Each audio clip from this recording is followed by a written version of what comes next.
नमस्कार दोस्तों, स्वागत है आपका आपके पसंदीदा चैनल नॉलेज विशेष पर। दोस्तों आज का ये जो वीडियो होने वाला है, जो हमारी 10,000 क्वेश्चंस की जो वन लाइनर जनरल नॉलेज की जो सीरीज चल रही है उसका अगला पार्ट है।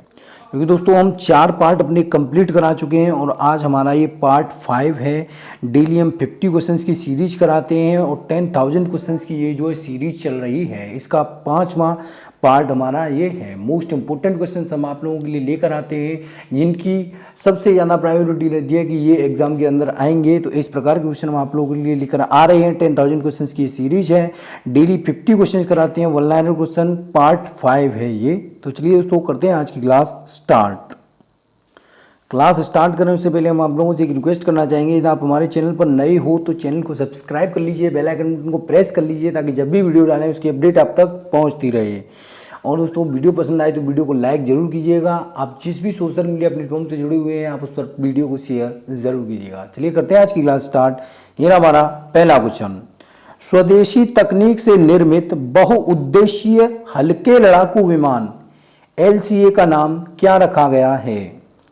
तो स्वदेशी तकनीक से निर्मित बहुउद्देशीय हल्के लड़ाकू विमान का नाम रखा गया है तेजस। तेजस जो है वो स्वदेशी तकनीक से निर्मित है। सबसे बात इंपॉर्टेंट ये होती है कि स्वदेशी तकनीक से निर्मित है अपना विमान तेजस। चलिए देखते हैं अगला क्वेश्चन, भारत में किस खाद्य फसल का उत्पादन सबसे अधिक होता है? मोस्ट इंपोर्टेंट क्वेश्चन है। तो भारत में सबसे अधिक जो खाद्य फसल का उत्पादन है वो चावल का होता है। भारत में सबसे अधिक खाद्य फसल का उत्पादन किसका होता है? चावल का होता है। और जो गेहूं का उत्पादन है वो दूसरे नंबर पर आता है। याद रखना, चावल उत्पादन पहले नंबर पर होता है अपने देश में और गेहूं का उत्पादन दूसरे नंबर पर होता है। लेकिन अगर पूछा जाए कि विश्व में अपना भारत जो वो चावल उत्पादन में कौन से स्थान पर है, तो दूसरे स्थान पर आता है। क्योंकि पहले स्थान पर चीन आता है, दूसरे स्थान पर अपना देश भारत आता है। और सेम क्वेश्चन ये भी पूछा जा सकता है कि गेहूं के उत्पादन में अपना देश भारत कौन से स्थान पर है, तो वहां भी दूसरे स्थान पर आता है। क्योंकि वहां भी पहले स्थान पर चीन आता है और दूसरे स्थान पर भारत आता है। लेकिन अगर पूछा जाए कि भारत में सबसे अधिक किस खाद्य फसल का उत्पादन होता है, तो वो चावल का होता है पहले नंबर पर और दूसरे नंबर पर होता है गेहूं का। चलिए देखते हैं अगला क्वेश्चन। अगला क्वेश्चन हो जाता है हमारा, भारत में सबसे कम वर्षा वाला स्थान कौन सा है? तो मोस्ट इंपोर्टेंट क्वेश्चन है, भारत में सबसे कम वर्षा वाला स्थान है लेह। कौन सा? लेह जो है भारत में सबसे कम वर्षा वाला स्थान है। और क्वेश्चन ये भी पूछा जा सकता है कि भारत में सबसे अधिक वर्षा वाला स्थान कौन सा है? तो माशिन राम जो है वो भारत में सबसे अधिक वर्षा वाला स्थान है। कौन सा? माशिन राम। चलिए देखते हैं अगला क्वेश्चन। अगला क्वेश्चन हो जाता है हमारा, विशाखापट्टनम किसके लिए प्रसिद्ध है? तो विशाखापट्टनम जो है वो जहाज निर्माण के लिए प्रसिद्ध है। विशाखापट्टनम जहाज निर्माण के लिए प्रसिद्ध है। अगला क्वेश्चन देखते हैं, विश्व में चांदी का सर्वाधिक उत्पादक देश कौन सा है? तो विश्व में जो सबसे ज्यादा चांदी उत्पादक देश है वो है चीन। चीन में चांदी सबसे ज्यादा उगाई जाती है। विश्व में चांदी का सबसे बड़ा उत्पादक देश है चाइना। अगला क्वेश्चन देखते हैं, बेस्ट स्ट्रोक पद किससे संबंधित है? तो जो बेस्ट स्ट्रोक है वो तैराकी से संबंधित है। बेस्ट स्ट्रोक पद जो है किससे संबंधित है? तैराकी से संबंधित है। अगला क्वेश्चन देखते हैं, चरक कौन थे? तो चरक की बात करें तो चरक जो थे वो एक विख्यात चिकित्सक थे। क्या थे? एक चिकित्सक थे पुराने जमाने के चरक, याद रखना। चलिए देखते हैं अगला क्वेश्चन, राष्ट्रपति भवन का डिजाइन किसने तैयार किया था? तो राष्ट्रपति भवन का डिजाइन जो बनाया था वो एडविन लुटियंस ने बनाया था। किसने? राष्ट्रपति भवन का डिजाइन एडविन लुटियंस के द्वारा तैयार किया गया था। अगला क्वेश्चन देखते हैं। अगला क्वेश्चन हो जाता है हमारा, तुल्यकाली कक्षा कितनी ऊंचाई पर होती है?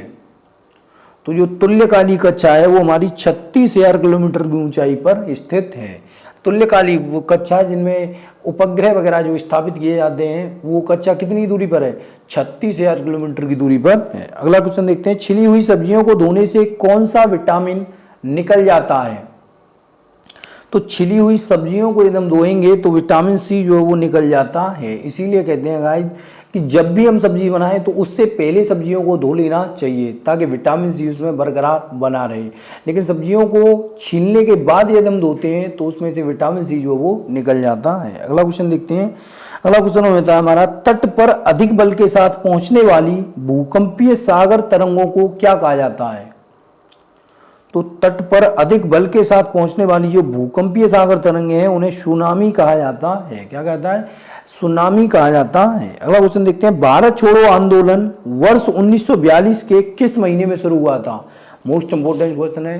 तो भारत छोड़ो आंदोलन जो था वो अगस्त 1942 ईस्वी में शुरू हुआ था। कब हुआ था? अगस्त 1942 ईस्वी में ये शुरू हुआ था। तो याद रखना 1942 के अगस्त महीने में जो स्टार्ट हुआ था भारत छोड़ो आंदोलन। अगला देखते हैं, भारतीय संविधान में समवर्ती सूची किस संविधान से ली गई है? तो भारतीय संविधान के अंदर जो समवर्ती सूची है वो ऑस्ट्रेलिया के संविधान से ली गई है। अपना संविधान जो है वो कई देशों के संविधान का मिलकर बना हुआ संविधान है, तो कई देशों से बहुत सारी चीजें ली गई हैं, तो इसमें समवर्ती सूची जो है वो ऑस्ट्रेलिया के संविधान से ली गई है। अगला क्वेश्चन देखते हैं, सरकारी संपत्ति को नष्ट न करना किस प्रकार का कर्तव्य है? सरकारी संपत्ति को नष्ट न करना एक नागरिक कर्तव्य है। कैसा है? एक नागरिक कर्तव्य है। अगला क्वेश्चन देखते हैं, संविधान की मसौदा समिति के समक्ष प्रस्तावना किसके द्वारा प्रस्तुत की गई थी? तो संविधान की जो मसौदा समिति थी उसके समक्ष प्रस्तावना प्रस्तुत की थी जवाहरलाल नेहरू ने। चाचा नेहरू ने संविधान की मसौदा समिति के समक्ष प्रस्तावना प्रस्तुत की थी। अगला क्वेश्चन देखते हैं, अगला क्वेश्चन हो जाता है हमारा, हिमालय के स्थान पर कौन सा सागर विद्यमान था? आज जहाँ हिमालय खड़ा है वहाँ कभी टिथिस सागर हुआ करता था। टिथिस सागर में बल पड़ गए और वो इतना ऊपर उठ गया कि यहाँ आज हिमालय खड़ा हुआ है। तो हिमालय के स्थान पर कभी वहाँ एक सागर हुआ करता था, टिथिस सागर। अगला क्वेश्चन देखते हैं, अंतर्राष्ट्रीय बाजार में किस चीज की आपूर्ति में भारत का एकाधिकार है? तो अंतर्राष्ट्रीय बाजार में अभ्रक की आपूर्ति में भारत का एकाधिकार है। भारत अभ्रक का सबसे बड़ा उत्पादक है। अभ्रक जो है वो अंतर्राष्ट्रीय बाजार में एकाधिकार प्राप्त कर रखा है भारत ने। अगला क्वेश्चन देखते हैं, मनुष्य में पुनः स्थापित होने वाले दांतों की संख्या कितनी होती है? तो मनुष्य में पुनः स्थापित होने वाले दांतों की संख्या होती है 20। कितनी? 20 होती है मनुष्य में पुनः स्थापित होने वाले दांतों की संख्या। हमने देखा होगा कि बच्चे की दांत उखड़ जाते हैं और वो दोबारा कर जब आते हैं तो ऐसे दांतों की संख्या कितनी होती है? 20 होती है। अगला क्वेश्चन देखते हैं, योग दर्शन के प्रमुख पथ प्रदर्शक कौन थे? यानी योग दर्शन के व्याख्याता कौन थे? तो योग दर्शन की जो स्थापना थी वो पतंजलि के द्वारा की गई थी। किसी द्वारा? पतंजलि के द्वारा योग दर्शन की स्थापना की गई थी। अगला क्वेश्चन देखते हैं, टेप रिकॉर्डर ध्वनियों को किस रूप में रिकॉर्ड करता है? तो टैप रिकॉर्डर में जो ध्वनियां रिकॉर्ड होती हैं वो चुंबकीय ऊर्जा के रूप में रिकॉर्ड होती हैं। टेप रिकॉर्डर ध्वनियों को चुंबकीय ऊर्जा के रूप में रिकॉर्ड करता है। अगला क्वेश्चन देखते हैं, अगला क्वेश्चन हो जाता है हमारा, एंजाइम क्या होते हैं? तो एंजाइम जो होते हैं वो जैविक उत्प्रेरक होते हैं। क्या होते हैं? तो इसमें थोड़ा मिस्टेक है गाइस, जैविक उत्प्रेरक होते हैं। ये उत्प्रेरक नहीं, जैविक उत्प्रेरक होते हैं। अगला क्वेश्चन देखते हैं, प्रोबायोटिक दही में स्वास्थ्य के लिए लाभकारी क्या सम्मिष्ट होते हैं? तो जो प्रोबायोटिक दही होती है उसमें स्वास्थ्य के लिए जीवाणु जो है, उसमें दही में जो बैक्टीरिया पाए जाते हैं वो स्वास्थ्य के लिए लाभदायक होते हैं। दोस्तों कभी आप किसी लेंस के जरिए देखिएगा, किसी पारदर्शी लेंस के जरिए देखिएगा कि अगर आप दही की एक बूंद भी लेकर अपने हाथ पर देखते हो तो उसमें कई हजार कीड़े आपको रेंगते हुए दिखाई देंगे। वो जो बैक्टीरियाज होते हैं वो स्वास्थ्य के लिए लाभदायक होते हैं। अगला क्वेश्चन देखते हैं, किसका उपयोग करके EEPROM में सूचना मिटाई जाती है? तो EEPROM से यदि हमें सूचना मिटानी है तो हमें इलेक्ट्रॉनिक सिग्नल का प्रयोग करना होगा। इलेक्ट्रॉनिक सिग्नल का प्रयोग करके हम EEPROM से सूचनाएं मिटा सकते हैं। अगला देखते हैं, भूकंप लेखी द्वारा किन तरंगों को सबसे पहले रिकॉर्ड किया जाता है? तो भूकंप लेखी के द्वारा जो सबसे पहले तरंगें रिकॉर्ड की जाती हैं पी तरंगें। पी यानी प्राइमरी तरंगें जो हैं वो सबसे पहले रिकॉर्ड की जाती हैं। चलिए देखते हैं अगला क्वेश्चन, मंगल पांडे ने कहाँ विद्रोह किया था? मोस्ट इंपोर्टेंट क्वेश्चन हो जाता है। मंगल पांडे ने विद्रोह किया था बैरकपुर से। बैरकपुर से मंगल पांडे ने जो विद्रोह आरंभ किया था। चलिए देखते हैं अगला क्वेश्चन में आगे बढ़े उससे पहले हम आप लोगों से एक रिक्वेस्ट करना चाहेंगे, यदि आपको हमारा वीडियो पसंद आ रहा है तो वीडियो को लाइक जरूर कीजिएगा। चैनल पर नए हो चैनल को सब्सक्राइब कर लीजिए, बेल आइकन को प्रेस कर लीजिए ताकि जब भी वीडियो डालें इसकी अपडेट आप तक पहुंचती रहे। बहुत जल्दी गाइज हम अपने चैनल पर बहुत जल्दी अपने चैनल पर हम मैथ्स ट्रिक्स रिलेटेड वीडियो डालने वाले हैं। मैथ्स ट्रिक्स की इसमें बहुत अच्छी अच्छी ट्रिक्स आपको कैलकुलेशन से संबंधित और आपका सवाल जो है वो बहुत ज़्यादा जल्दी सॉल्व हो सके सके इस प्रकार की ट्रिक्स हम आप लोगों के लिए लेकर आएंगे। तो मैथ्स ट्रिक्स से रिलेटेड वीडियो भी आपको सोमवार से जो मिलना प्रारंभ हो जाएगा। तो चलिए दोस्तों करते हैं आज की क्लास को आगे के लिए। मुद्रास्फीति की अवधि में सबसे अधिक लाभ किसको होता है? तो मुद्रास्फीति की जो अवधि होती है उसमें सबसे अधिक लाभ होता है लेनदार को। किसको? लेनदार को सबसे अधिक लाभ होता है। अगला क्वेश्चन देखते हैं। भारत में सभी राष्ट्रीयकृत व्यापारिक बैंकों में बचत लेखा पर ब्याज दर का निर्धारण किसके द्वारा किया जाता है? तो भारत में सभी राष्ट्रीयकृत व्यापारिक बैंकों में बचत लेखों पर ब्याज दर का निर्धारण जो किया जाता है वो भारतीय reserve bank of India RBI के द्वारा किया जाता है। चलिए देखते हैं अगला क्वेश्चन। तिलहन उत्पादन कार्यक्रम ओपीपी कब प्रारंभ किया गया था? तो तिलहन उत्पादन कार्यक्रम था वो 1990 ईस्वी में प्रारंभ किया गया था। कब? 1990 में ये जो प्रारंभ किया गया था। अगला क्वेश्चन देखते हैं। योजना अवकाश किसके बाद घोषित किया जाता है? तो योजना अवकाश जो वो तृतीय पंचवर्षीय योजना के बाद घोषित किया गया था। योजना अवकाश तृतीय पंचवर्षीय योजना के बाद घोषित किया गया था। अगला क्वेश्चन देखते हैं। विधि का शासन की संकल्पना कहाँ की संवैधानिक प्रणाली की एक विशेषता है? तो विधि का शासन जो है वो हमारे संविधान में कहाँ से लिया गया है?